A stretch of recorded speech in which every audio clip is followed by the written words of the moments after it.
dégâts des sangliers à la campagne. De plus en plus, cela arrive aussi en ville. À Saint-Raphaël, il y en a tellement qu'un arrêté vient d'être pris pour que les habitants arrêtent de les nourrir. Regardez les scènes qu'ont pu filmer nos correspondants Vincent Capu et Christine Guérard. Nous n'aurons pas cherché longtemps pour trouver des sangliers et même les approcher. Regardez juste derrière moi, des sangliers. Nous sommes en plein centre-ville de Saint-Raphaël. Ils n'ont pas peur, ils traversent la rue tranquillement. Peu craintifs, ces animaux qui vivent normalement dans la forêt prolifèrent à Saint-Raphaël.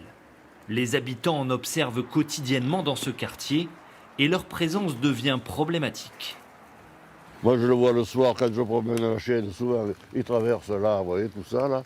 Ils veulent sortir là-bas, ils sont sur la route, les voitures s'arrêtent. Hein. Ils cherchent à manger, hein. Ils viennent pour les poubelles, hein, surtout, c'est ça. Ça, c'est gênant, quoi. Ah, c'est gênant, ouais. Il faut un sacré dégât. Vous ne savez pas s'il ne peut pas vous charger, hein. On ne sait pas qu'est-ce qui peut se passer. Et puis dans les rues, ils peuvent créer un accident. Hein. Partout, des pelouses et des jardins retournés.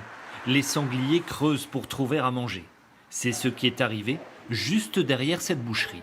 Ils viennent labourer tout le terrain qu'il y a là, notamment chez le voisin. C'est pour ça qu'ils ont fermé la porte, pour éviter qu'ils aillent un peu trop loin. Il y a ceux qui aiment les animaux aussi, hein, donc voilà quoi. Mais le problème, c'est qu'ils ont plus peur des personnes. Et il y en a beaucoup qui leur donnent à manger.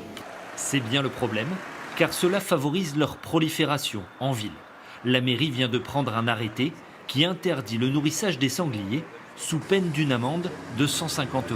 Il faut vraiment que chacun comprenne que ce n'est pas la bonne manière de faire, que c'est des animaux sauvages qui sont dangereux et qui représentent un danger sécuritaire et sanitaire et qu'il faut vraiment arrêter de les nourrir. Une grande réunion publique sera organisée début 2023 pour sensibiliser la population.